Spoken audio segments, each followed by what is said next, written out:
Hi, this is Nina again, and I'm about to do my second book review. I didn't buy this. I got this in February from a friend's bookshelf. So, back in January, right? I know I'm about to do this booktube channel. So, when I visited my friend, I went to her bookshelf and I took like books that I felt led to read. And this is the book. She Did What She Could by Elisa Morgan. Five words of Jesus that will change your life. So, yes, Jesus said this. And if you don't know or if you haven't figured out who Jesus said these words to, I'm going to talk about her a little later on. This book also has a 6-week study guide, but I have not finished it yet. I guess I'm going to do another review for that. I just want to do a book review and I just want this book out there for people because it is powerful. Like I don't know if I have one person that I've met this year that I have or this February that I have not recommended this book to. It's just not mine, so I cannot lend it. But you can check on Amazon, you can check on Google Books. It's out there. You can buy it. This was published in 2009, so kind of an old book too, but very timely because of this pandemic. I think all of us are in the situation where we ask like, what can I do with my life right now? Like my finances are shrunk and everything. Like you seem purposeless. You seem like, what are God's plan and what am I gonna do now? You feel lost. Well, I'm just talking about myself right now. Maybe that's why I was led to read this. Anyway, so the She Did What She Could. The she here is Mary of Bethany. We know Mary of Bethany in different accounts in the Bible, but the popular ones, or I'll share them to you. One, she's the Mary that sat at Jesus' feet. Second, she is the one that cried to Jesus. Basically, she said to Jesus, "You're late." She's the sister.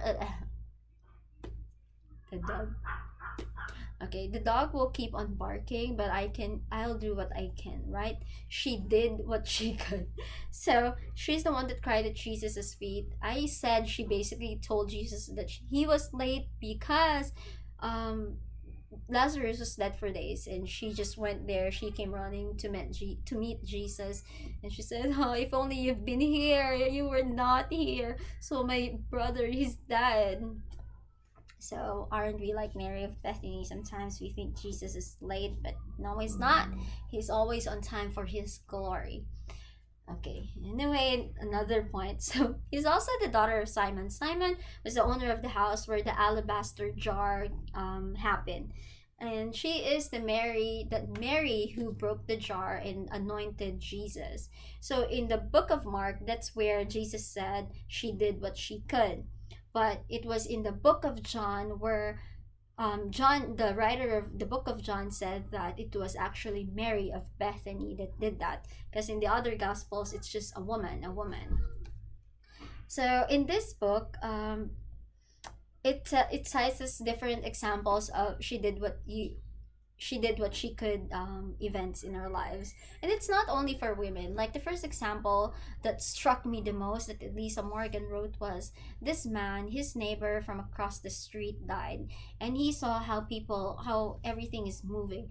Someone is mowing the lawn, somebody's cleaning the porch, somebody's bringing in some stuff and whatever. And what can he do, right? As a neighbor, what he did is he took this, I'm gonna cry. So he took the shoe box, a shoe shine box, and then he went to his neighbor's place, crossed the street, and he greeted the family, and he said like, "What's up? Like, hi, how are you?" And he said, "Hi, I'm gonna shine the shoe, shine the shoe of his neighbor who died, because he's gonna be put in the coffin for everyone to see, right?" I'm crying because it's very subtle, but it's very on point to say that he did what he could. And who would have thought that sometimes the things that we don't think about, or sometimes we think that are too small, these are the things that God sees. Another story is the widow with the two mites, right? Jesus had to say it. They were watching, but Jesus pointed at the one thing that the widow only had two mites. Like he recognized it, and in life, even though we think that we do things that are unrecognizable, that are very small, but actually those are the things that Jesus sees and put into account. So, why I say, okay, getting the dogs like giving me a pause. Okay, so Mary of Bethany, she did what she could. That's what Jesus said, in that account, and many thought that how bold of you, Mary, like you just waltz in here, even though this is your father's house, it's supposed to be all men and everything, and you just broke the jar, did one thing that's out of the box and just shook us all, and but she did it out of the overflow of her heart. She did it from a pure heart, and Jesus recognized that. And you know what Jesus said? When he rebuked Judas, he said, "Hey, like, don't bother her." And Jesus said, "What this woman did, what Mary did, wherever the gospel or wherever I am shared, people will mention this story because she did what she could." And I think that's very beautiful. Everybody wants recognition. Everybody wants to be seen, and this girl, this Mary of Bethany, is just the awkward girl of Bethany that has a relationship with Jesus.